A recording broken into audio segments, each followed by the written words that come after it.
ఇలా అరవింద్ బీజేపీ నాయకుడు వచ్చి ఏం ముఖం పెట్టుకుని ఓట్లాడుతాడు, ఏం చేసినా ఓట్లాడుతున్నాడు. ఇక్కడ మనకు తాకలాడు పెట్టడానికి వస్తున్నాడా? పెద్ద పెద్ద మాటలు మాట్లాడుతున్నాడు, స్థాయికి మించి మాటలు మాట్లాడుతా ఉన్నాడు, వయసుకు మించి మాటలు మాట్లాడుతా ఉన్నాడు. ఏం చేసావు అరవింద్? పట్టణానికి నువ్వు చేసింది ఏమున్నది? 4 ముక్కలు చెప్పు నువ్వు చేసింది. ఏమీ చేయక మనకు తాకలాట పెట్టి ఓట్లు వేయించుకుని గద్దెనెక్కాలని ప్రయత్నం చేస్తా ఉన్నాడు.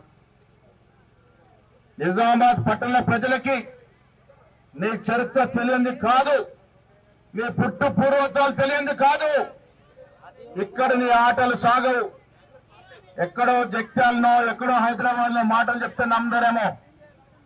ఇక్కడ నీ పుట్టు పూర్వత్వాలు సర్వం తెలిసిన నిజామాబాద్ ప్రజలు అరవింద్ చెప్పే అబద్ధపు మాటలు, మోసపూరిత మాటలు నమ్మే పరిస్థితులు లేరు. నిజామాబాద్ ప్రజలు తెలివైన వారు, వారికి ఎవరు పనిచేస్తే వాళ్ళకే ఓటేస్తారు. మేము దమ్ము ధైర్యంతో పనిచేసి ఓటు అడుగుతున్నాం. ఇవాళ కాలేజీలు తీసుకొచ్చినాం, రోడ్లు తీసుకొచ్చినాం, సన్న బియ్యం ఇస్తున్నాం, ఉచితంగా కరెంట్ ఇస్తున్నాం. ఇవి ఇచ్చేవాడు కావాలన్నా? మనకు తాకలాడి పెట్టాడు కావాలన్నా?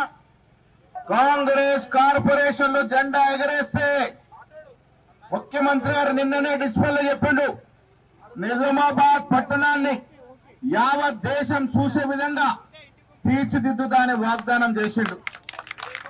ఉత్తమ్ కుమార్ రెడ్డి గారు సీనియర్ నాయకులు వాళ్ళ ఇన్ఛార్జిగా వచ్చి మనకు ఆశీర్వాదం ఇస్తా ఉన్నాడు. సోదరి మల్లారా, మనకు కొట్లాట్లొద్దు, మనకు తాట్లాట్లొద్దు. మనకు కావాల్సిందే 3 పూటల బియ్యం అన్నం పెట్టే కాంగ్రెస్ పార్టీ కావాలా. రేపు భవిష్యత్తులో మన పిల్లలకు చదువులు కావాలా. ఇలా ఈ రాష్ట్రము 70,000 ఉద్యోగాలు ఇచ్చింది. రేపు మన చదువుకునే పిల్లలు, మన పిల్లల పిల్లలు, మనకి ఉద్యోగాలు ఇవ్వాలంటే కాంగ్రెస్ పార్టీ గెలవాలి, చేతు గుర్తు గెలవాలి. చెప్పడే వాళ్ళు ఉన్నారు కాబట్టి దయచేసి 11 ఆశీర్వదించండి. కళ్ళబొల్లి మాటలు చెప్తే వినొద్దు. దేవుడు అందరికి ఉన్నాడమ్మా, మీకు కూడా దేవుడు ఉన్నాడు, మాకు కూడా దేవుడు. దేవుడు ఎవరి పార్టీ వాడు కాదు, దేవుడు అందరి వాడు. అందుకే చేతు గుర్తుకు ఓటేయండి.